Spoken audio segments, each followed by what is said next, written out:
നമ്മൾ ഫസ്റ്റ് സെക്ഷനിൽ MCQ questions complete ചെയ്തു. ഇത് സെക്കൻഡ് സെക്ഷനാണ്. അപ്പോൾ ഫസ്റ്റ് സെക്ഷൻ കാണാത്ത ആളുകളുണ്ടെങ്കിൽ അത് കാണാനായിട്ട് നോക്കുക.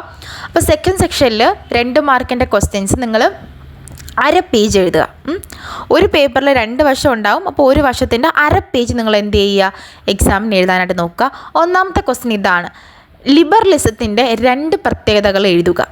അപ്പോൾ ലിബറലിസം എന്ന് വെച്ചാൽ എന്തോന്നാണ്? ഒരു രാജ്യത്തിൻ്റെ അകത്ത് അവിടെയുള്ള ഗവൺമെൻറ്റിനെക്കാട്ടിയും പ്രാധാന്യം അവിടെയുള്ള ജനങ്ങളാണ്. അത് അവർക്ക് ഇമ്പോർട്ടൻസ് കൊടുക്കുന്ന ഒരു സിദ്ധാന്തമാണ് ലിബറലിസം എന്ന് പറയുന്നത്. അപ്പം ആ ലിബറലിസത്തിന് 2 പ്രത്യേകതകളാണ് എഴുതാൻ ചോദിച്ചത്. അപ്പോൾ എന്താണ് ലിബറലിസം, അതിൻ്റെ 2 പ്രത്യേകതകൾ നിങ്ങൾ എഴുതി വയ്ക്കുക. ഓക്കെ, അത്രയേ ഉള്ളൂ. ഇനി രണ്ടാമത്തെ ക്വസ്റ്റ്യൻ പറയുന്നത് എന്താണെന്ന് വെച്ചാൽ name of any 4 fundamental rights, അതായത് 4 ഫണ്ടമെൻ്റൽ റൈറ്റ്സിനെ പറ്റിയിട്ട് എഴുതാൻ വേണ്ടിയിട്ടാണ് ചോദിച്ചിരിക്കുന്നത്. Name of 4 fundamental right. അപ്പം പേര് എഴുതിയാൽ മതി, 2 മാർക്കിനാണ്. അപ്പം 4 ഫണ്ടമെൻ്റൽ റൈറ്റിൻ്റെ പേര് എഴുതുക. ഒന്നാമത് നമുക്ക് എഴുതാം right to equality. Right to equality എന്ന് വെച്ചാൽ എന്താണ്? നമ്മുടെ നിയമത്തിന് മുമ്പിൽ നമ്മളെല്ലാവരും തുല്യരാണ്. റൈറ്റ് ടു ഫ്രീഡം, നമുക്ക് ഇഷ്ടമുള്ള സ്ഥലങ്ങളിൽ പോകാനായിട്ടുള്ള അവകാശമുണ്ട്. റൈറ്റ് അഗെയിൻസ്റ്റ് എക്സ്പ്ലോയിറ്റേഷൻ, അതായത് ചൂഷണത്തിനെതിരായിട്ടുള്ള അവകാശമാണ്. റൈറ്റ് ടു കോൺസ്റ്റിറ്റ്യൂഷൻ റെമഡീസ്, അതായത് ഈ മുകളിൽ പറഞ്ഞേക്കുന്ന 5 ഫണ്ടമെൻ്റൽ റൈറ്റിൽ ഏതെങ്കിലും ഒരു റൈറ്റ് വയലേറ്റ് ചെയ്തിട്ടുണ്ടെങ്കിൽ നമുക്ക് എന്ത് ചെയ്യാൻ പറ്റും? നിയമത്തിൻ്റെ സഹായത്തോട് കൂടിയിട്ട് ആ റൈറ്റ് നേടിയെടുക്കാനായിട്ട് സാധിക്കുന്നതാണ് ഫണ്ടമെൻ്റൽ റൈറ്റ്സ് എന്ന് പറയുന്നത്. ഓക്കെ, അപ്പം 4 ഫണ്ടമെൻ്റൽ റൈറ്റ് എന്താണെന്ന് എഴുതി വെച്ചാൽ മതി. ഓക്കെ, ഇനി 38ാമത്തെ ക്വസ്റ്റ്യൻ 2 മാർക്കാണ്. Explain the meaning of directive principles of state policy, അതായത് DPSPയുടെ മീനിങ് എഴുതുക. നമ്മളൊരു സിമ്പിൾ മീനിങ് പഠിച്ചിട്ടുണ്ടായിരുന്നു. എന്തോന്നാണ്? DPSP എന്ന് പറഞ്ഞാൽ നിർദ്ദേശിക്കുന്ന തത്വങ്ങളാണ്. അതിനെയാണ് നമ്മൾ നിർദ്ദേശക തത്വം എന്ന് പറയുന്നത്. അതായത് ഒരു രാജ്യത്തിലെ ഗവൺമെൻറ് ചെയ്തു കൊടുക്കണമെന്ന് നിർദ്ദേശിക്കുന്ന തത്വത്തെയാണ് നമ്മൾ നിർദ്ദേശക തത്വങ്ങൾ, അതായത് DPSP എന്ന് പറയുന്നത്. ഇനി 38ാമത്തെ ക്വസ്റ്റ്യൻ നിങ്ങൾക്ക് അറിഞ്ഞൂടാ എന്നുണ്ടെങ്കിൽ വേറൊരു ഓപ്ഷനുണ്ട്. ഒന്നുകിൽ 38ാമത്തെ ക്വസ്റ്റ്യൻ എഴുതുക, അത് അറിയില്ല എന്നുണ്ടെങ്കിൽ ഓപ്ഷനിൽ വേറൊരു ക്വസ്റ്റ്യൻ കൊടുക്കുന്നുണ്ട്. Explain the nature of fundamental duties. Fundamental ഡ്യൂട്ടീസിൻ്റെ നേച്ചേഴ്സ് എന്താണ്? നമ്മൾ എന്തിനു വേണ്ടിയിട്ടാണ് ഫണ്ടമെൻ്റൽ ഡ്യൂട്ടീസ് കൊണ്ടുവന്നത്? അപ്പം ഒന്നുകിൽ നിങ്ങൾക്ക് ആ ക്വസ്റ്റ്യൻ എഴുതാം, അതും അല്ലാന്നുണ്ടെങ്കിൽ എന്താണ് ഓറായിട്ടുള്ള ഈ ക്വസ്റ്റ്യൻ എഴുതാം. അപ്പോൾ ഫണ്ടമെൻ്റൽ ഡ്യൂട്ടി എന്ന് വെച്ചാൽ മൗലിക കടമകളാണ്. നമ്മുടെ രാജ്യത്തിനെ സംരക്ഷണത്തിന് വേണ്ടിയിട്ടും രാജ്യത്തിലുള്ള ആളുകളുടെ ഐക്യമായിട്ട് മുമ്പോട്ട് പോകാനായിട്ടാണ് എന്തുള്ളത്? ഫണ്ടമെൻ്റൽ ഡ്യൂട്ടീസ് ഉള്ളത്. നമുക്ക് അങ്ങനെയും എഴുതാം. ഇനി 39ാമത്തെ ക്വസ്റ്റ്യൻ ആണ് analyse the importance of divisional powers as the features of Indian federalism. അതായത് നമ്മുടെ ഇന്ത്യൻ ഫെഡറലിസത്തിൻ്റെ അകത്ത് ഡിവിഷൻ ഓഫ് പവേഴ്സ് എന്ന് പറയുന്നതിൻ്റെ പ്രത്യേകത എന്താണ്? അതായത് നമ്മളുടെ ഫെഡറലിസം എന്ന് വെച്ചാൽ എന്തോന്നാണ്? സെൻട്രൽ ഗവൺമെൻറ്റും സ്റ്റേറ്റ് ഗവൺമെൻറ്റും കൂടി ചേർന്ന് രാജ്യത്തെ ഭരിക്കുന്നതിനെയാണ് നമ്മൾ ഫെഡറലിസം എന്ന് പറയുന്നത്. ഈ ഫെഡറലിസത്തിൻ്റെ ഒരു പ്രത്യേകതയാണ് ഡിവിഷൻ ഓഫ് പവേഴ്സ്, അതായത് രാജ്യത്തിൻ്റെ അധികാരം 2 ഗവൺമെൻറ്റിനും കൊടുക്കുകയാണ്.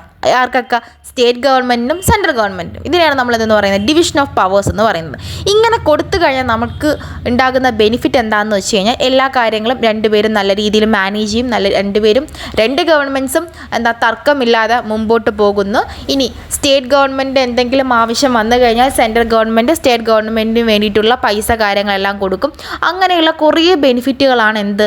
ഡിവിഷൻ ഓഫ് പവേഴ്സ് എന്ന് പറയുന്ന കോൺസെപ്റ്റ് വഴി നമുക്കുള്ളത്. അങ്ങനെയുള്ള കാര്യങ്ങൾ നമുക്ക് എഴുതി വയ്ക്കാം.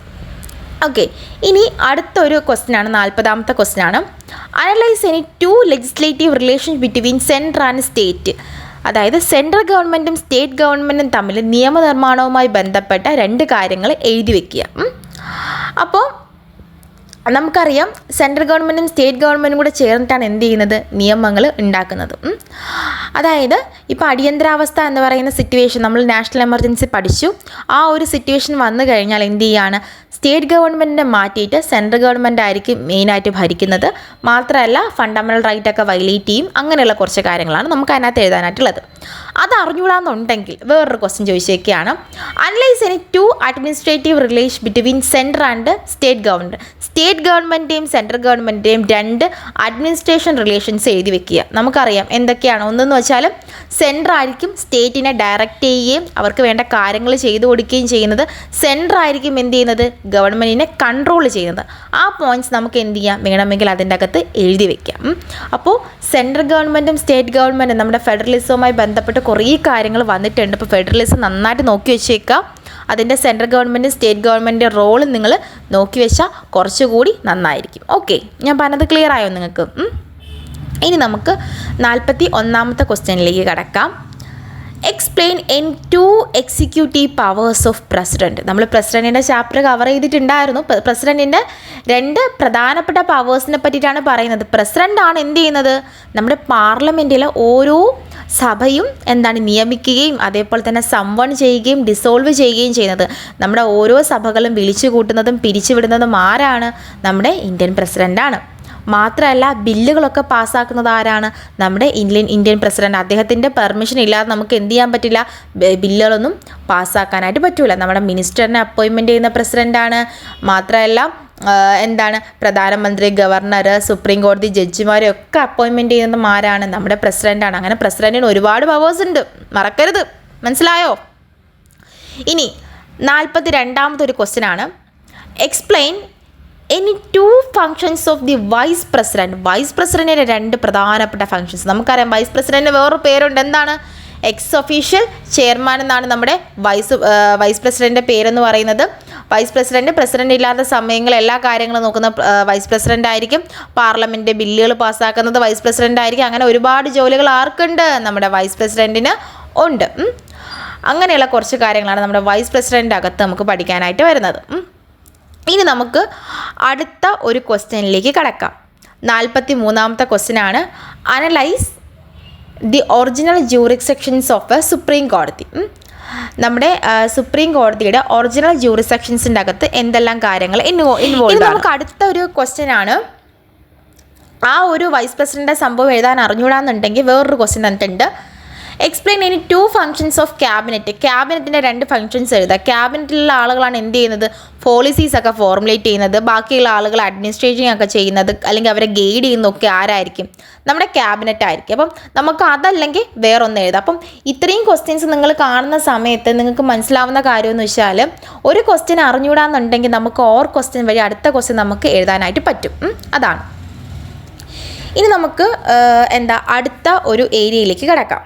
ഇനി 43ാമത്തെ ക്വസ്റ്റ്യൻ ആണ്. Analyse the original jurisdiction of supreme കോടതി. സുപ്രീം കോടതിയുടെ ചാപ്റ്റർ നമ്മൾ കഴിഞ്ഞ ക്ലാസ്സിൽ പഠിച്ചതാണ്. സുപ്രീം കോടതിയിലെ ഒറിജിനൽ ജൂറിസ്ഡിക്ഷൻസിൻ്റെ അകത്ത് വരുന്ന എന്താണ്, അതായത് സെൻട്രൽ സ്റ്റേറ്റും തമ്മിൽ എന്തെങ്കിലും പ്രശ്നം ഉണ്ടെങ്കിൽ ആരായിരിക്കും പരിഹരിക്കുന്നത്, സുപ്രീം കോടതി ആയിരിക്കും പരിഹരിക്കുന്നത്. ഫണ്ടമെന്റൽ റൈറ്റ് എവിടെയെങ്കിലും വയലേറ്റ് ചെയ്യപ്പെട്ടിട്ടുണ്ടെങ്കിൽ ആ കാര്യങ്ങൾ നോക്കുന്നത് ആരായിരിക്കും, സുപ്രീം കോടതിയാണ്. ഇത് രണ്ടും സുപ്രീം കോടതിയുടെ ജൂറിസ്ഡിക്ഷൻസിൻ്റെ അകത്ത് വരുന്ന കാര്യമാണ് കേട്ടോ. അപ്പോൾ ഇത്രയും കാര്യങ്ങൾ നിങ്ങൾക്ക് ക്ലിയർ ആയോ? ഇനി നമുക്ക് അടുത്ത് നോക്കാനായിട്ട് പോകുന്നത് 44ാമത്തെ ക്വസ്റ്റ്യൻ ആണ്. Describe any 2 hindrances of good governance. Good ഗവേണൻസിനെ തടസ്സം ചെയ്യുന്ന കാര്യങ്ങൾ എന്തൊക്കെയാണ്? ഈ ഗുഡ് ഗവേണൻസ് എന്താണെന്ന് വെച്ചാൽ നമ്മൾ പഠിക്കാൻ പോകുന്നതാണ്. അതായത് ജനങ്ങൾക്ക് നല്ല രീതിയിൽ ഭരണം കാഴ്ചവെക്കുക, അതിനെയാണ് നമ്മൾ ഗുഡ് ഗവേണൻസ് എന്ന് പറയുന്നത്. ഈ നല്ല രീതിയിൽ ഭരണം കാഴ്ചവെക്കുന്നതിനെ തടസ്സം ചെയ്യുന്ന കാര്യങ്ങൾ ഒന്ന് എന്ന് പറയുന്നത് കറപ്ഷൻസ് ആണ്. അറിയാമല്ലോ കറപ്ഷൻസ് എന്തോന്നാണെന്നുള്ളത്.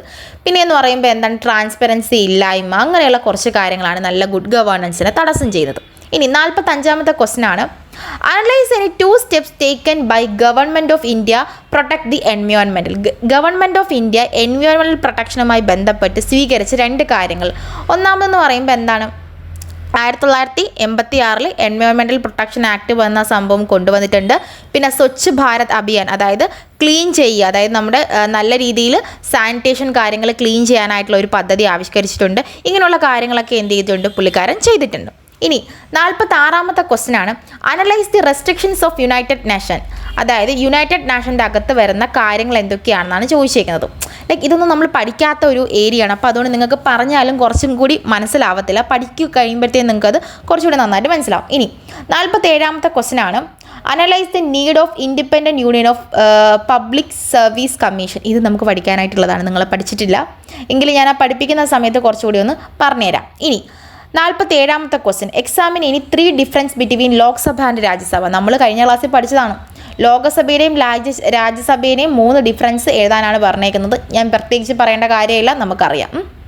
ഇനി അങ്ങോട്ടുള്ള ക്വസ്റ്റ്യൻസ് എന്ന് പറയുമ്പോൾ 48 തൊട്ടുള്ള ക്വസ്റ്റ്യൻസ് എന്ന് പറയുമ്പോൾ 5 മാർക്കിൻ്റെയും 3 മാർക്കിൻ്റെയും ക്വസ്റ്റ്യൻസ് ആണ്.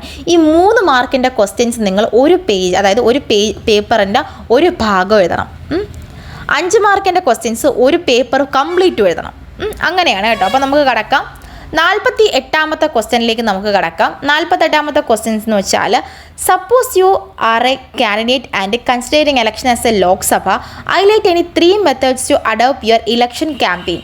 അതായത് ഇതൊരു ഔട്ട് ഓഫ് സിലബസ് ക്വസ്റ്റ്യൻ ആണ്. അതായത് നിങ്ങൾ എന്ന് പറയുന്ന വ്യക്തി ലോകസഭയിൽ മത്സരിക്കാനായിട്ടുള്ള ഒരാളാണ് എങ്കിൽ നിങ്ങൾ ഏതെല്ലാം സ്ട്രാറ്റജി ആയിരിക്കും ഇലക്ഷൻ ഭാഗമായിട്ട് അഡോപ്റ്റ് ചെയ്യുന്നത്. ഓക്കെ, ഒന്നാമതെന്ന് പറയുമ്പോൾ നിങ്ങൾ എന്തായിരിക്കും, ആളുകളുടെ വീടുകളിൽ പോയിട്ട് എന്താണ് വോട്ട് ചോദിക്കും.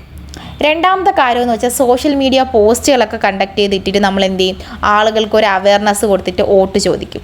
മൂന്നാമത്തെ കാര്യം എന്ന് വെച്ച് കഴിഞ്ഞാൽ എന്താണ്, ഓർഗനൈസിങ് പബ്ലിക് മീറ്റിങ്സ്, അങ്ങനെയുള്ള കാര്യങ്ങളൊക്കെ മീറ്റിങ്സൊക്കെ വിളിച്ച് വെച്ചിട്ട് നിങ്ങൾക്ക് നിങ്ങളുടേതായിട്ടുള്ള ഒപ്പീനിയൻ കാര്യങ്ങൾ എന്ത് ചെയ്യും, നിങ്ങൾ പറയും.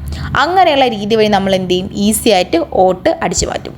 ഇത്രയും കാര്യങ്ങളാണ് നമുക്ക് അതിനകത്ത് എഴുതാനായിട്ട് വരുന്നത്. ഈ ക്വസ്റ്റ്യൻ നിങ്ങൾക്ക് അറിഞ്ഞുകൂടാന്നുണ്ടെങ്കിൽ നമുക്ക് വേറൊരു ഓപ്ഷനും കൂടെ ഉണ്ട്.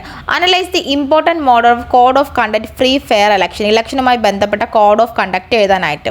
അതായത് നമ്മൾ എന്താണ് മണിയും മസിൽ പവറൊക്കെ, അതായത് നല്ല രീതിയിലൊരു ഇലക്ഷൻ നടത്താൻ വേണ്ടി നമ്മൾ എന്തൊക്കെ കാര്യങ്ങൾ ചെയ്യാം. നല്ല രീതിയിൽ ഇലക്ഷൻ ആണെങ്കിൽ നമ്മൾ എന്ത് ചെയ്യാം, പൈസയും നമ്മുടെ ബലമൊന്നും ഉപയോഗിക്കാതെ ചെയ്യാം. എല്ലാ ആളുകൾക്കും ഈക്വൽ ഓപ്പർച്യൂണിറ്റി കൊടുക്കാം.